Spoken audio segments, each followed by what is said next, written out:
today on what I think is the most remarkable piece of hidden science in the Bible. When I first saw it, I was really struck by it. And it really involves the description of the stars. Oldest book, Job, chapter 38.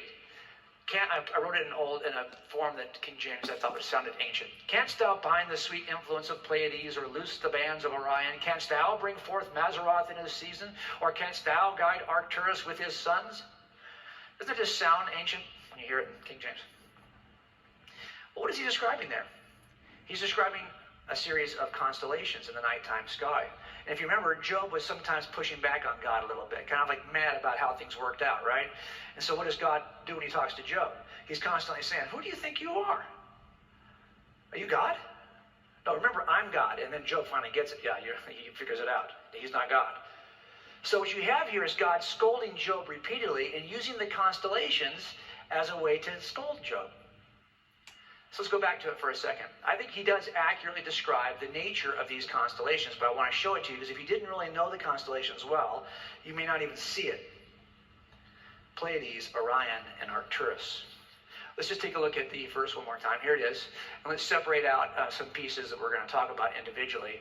We'll talk about Pleiades, Orion, and Arcturus. We'll start with this one. Canst thou bind the sweet influence of Pleiades? Here's the constellation. You're looking at it right here. God is kind of looking at Job and saying, hey, Job, you think you're so good? You think you can keep this constellation together? You think you can keep Pleiades together? I can keep Pleiades together. Okay, what's he trying to get at here? Well, now we know what Pleiades really is. It looks like 7 stars, but they aren't really 7 stars. They're 7 clusters of stars. There are 250 suns in those 7 clusters.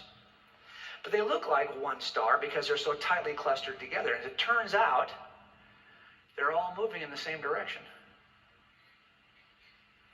So they'll always look this way. Isabel Lewis was the United States Naval Observatory astronomer, and she wrote in a book called Wonder Worlds. Astronomers have identified 250 stars as actual members of this group, all sharing a common motion and drifting through space in the same direction. Lewis says they are, quote, journeying onward together through the immensity of space, unquote. It's true. God can keep this together, and it will be together from our perspective. But how would Job know that? You think this constellation looked anything different in the entire history of Judaism than Orion? That hasn't changed. You can still look in the nighttime sky and see Orion.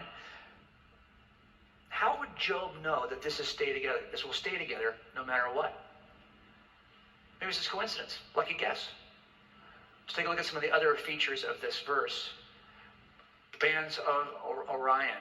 It's almost as though God is doing the same thing with this constellation. Now, do you think you can loosen the bands of Orion? Well, what is Orion? Here's the Orion constellation. The bands. What are the bands? What are you talking about there? Well, the band of Orion is this belt, and it's made up of 3 stars: Mintaka, Alnilam, and Alnitak. It's almost like God is saying, hey, Job, you think you're this good? You can loosen these bands? I can loosen them. And sure enough, this is a very different situation than Pleiades. Garrett Serviss is a famous astronomer, wrote a book called Curiosities in the Sky. He wrote, today this band consists of an almost perfectly straight line of second magnitude stars that are equally spaced and very beautiful. In the course of time, however, the 2 right-hand stars, Mintaka and Alnilam, will approach each other and form a naked eye double. So in essence, these 2 stars on the right are eventually going to move together and they will form a naked eye double. The other star will drift away eastwards so that the band will no longer exist.